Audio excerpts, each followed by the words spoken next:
Iran জাতি হিসাবে তার অনেক হিস্টোরিক্যাল জায়গা আছে, যেমন ধরেন তারা প্রচন্ড ফিয়ার্সলি ইন্ডিপেন্ডেন্ট নেশন। এটাকে শিয়া সুন্নি বিরোধের জায়গা থেকে দেখবার কোনো সুযোগ নাই। ইসরায়েলের অর্থনীতি অলরেডি ব্রেকডাউন করেছে। বাংলা পৃথিবীতে যত যুদ্ধ বাদে এর মাঝে প্রত্যক্ষ বা পরোক্ষভাবে ইরান মানে যুক্ত থাকে, সম্পৃক্ত থাকে। এটা কারণটা আসলে কি হতে পারে? সত্য না তো এটা। পৃথিবীর অধিকাংশ যুদ্ধের সাথে ইরানের কোনো সম্পর্ক নাই।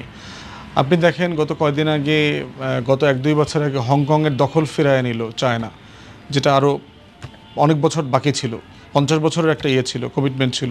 যখন 97-এ ব্রিটেন যখন হ্যান্ড ওভার করে হংকং, ট্রিটি ছিল 50 ইয়ার্সের একটা প্র্যাকটিস থাকবে, তা আরও তো অনেক বছর বাকি আছে। কিন্তু চায়না তো এটা দখল করে নিয়ে গেল। উত্তর কোরিয়া দক্ষিণ কোরিয়ার টেনশন তো চলছে, এখানে তো ইরান জড়িত না। আপনি দেখেন ইরাকে ঝামেলা চলছে, লিবিয়াতে ঝামেলা চলছে, লেবাননে চলছে, জর্ডানে চলছে, তো প্রত্যেকটা দেশের সাথে, ইয়েমেনে যুদ্ধ করে নাস্তানাবুদ করে দিয়েছে, এর সাথে ইরান জড়িত না। তো একটা বিষয় হচ্ছে যে মধ্যপ্রাচ্য হিস্টোরিক্যালি সবসময় হলো ওয়ার প্রবণ নেশন। এখানে বাস্তবতাটা তাই, কারণ হচ্ছে এটাকে যেটা বলে যে আপনার কাইন্ড অফ এ হিন্টারল্যান্ড, মানে পৃথিবীর একটা মাঝখানটা হওয়ার কারণে দখলের জায়গাতে মাঝখানে প্রেশার পড়ে সবসময় বেশি আর কি। ধরেন দুইটা বাড়ি যদি দুই পাশ থেকে যুদ্ধ করে, আপনি দেখবেন এর প্রেশারে মাঝখানটাতে ক্ষয়ক্ষতি হয় বেশি আর কি। তো পশ্চিম এবং পূর্বের মাঝখানে হওয়ার কারণে যেটা হয়েছে, এখানে এই প্রেশারটা হিস্টোরিক্যালি সবসময় পড়েছে। বিভিন্ন সভ্যতা হাজার হাজার বছর ধরে এটা একটা যুদ্ধপ্রবণ এলাকা ছিল, এবং যুদ্ধ মোটামুটি সব জায়গাতেই ছিল আর কি।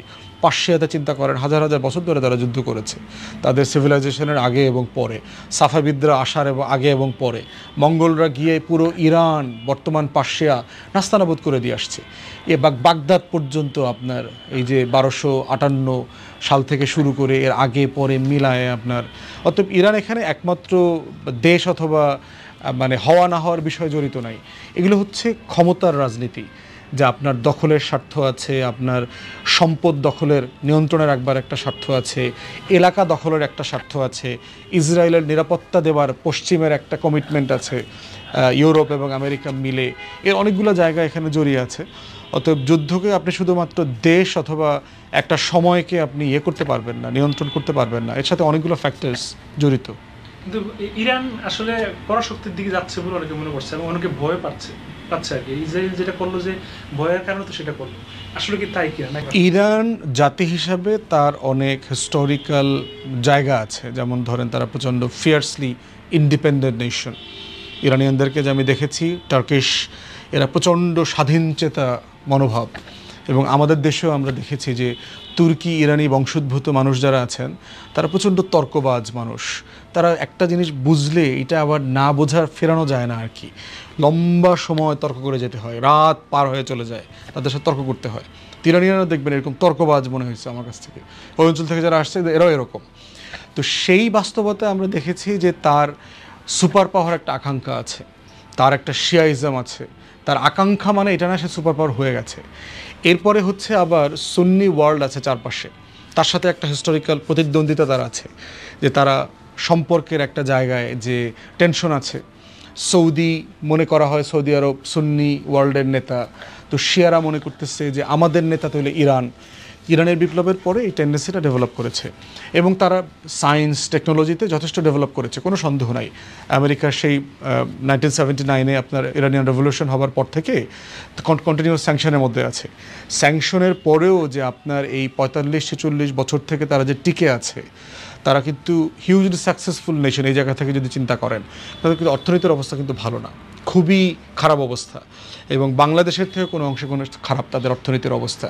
কিন্তু তার মিনারেল রিসোর্স যদি ধরেন, তেল গ্যাসে কিন্তু সে আবার পৃথিবীর টপ 3-4-এর ভিতরে আছে। তার প্রচুর সম্পদ আছে, চাইলে কিন্তু সে আবার বিক্রি করতে পারছে না স্যাংশনের কারণে। তো সেই বাস্তবতায় তার সুপার পাওয়ারের আকাঙ্ক্ষা আছে, কিন্তু সে আসলে সুপার পাওয়ার না। কিন্তু যেটা আছে এখানে, ক্ষমতার জায়গাটাকে হচ্ছে সবচেয়ে বড় আকারে দেখতে হবে। দ্বিতীয়ত হচ্ছে ইসরায়েলের সিকিউরিটি।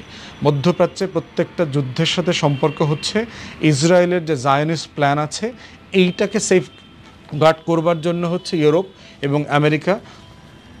ধরেন 86-85 থেকে সেই হার্টজেলের জায়নিজমের আইডিয়া থেকে শুরু করে তারা কাজ করে যাচ্ছে এবং এটার জন্য সবাইকে সাফার করতে হচ্ছে মধ্যপ্রাচ্যের প্রত্যেকটা দেশকে। এবং এখনও দেখবেন এই শিয়া সুন্নি বিরোধটাকে আবার ফিরায় নিয়ে আসা হচ্ছে।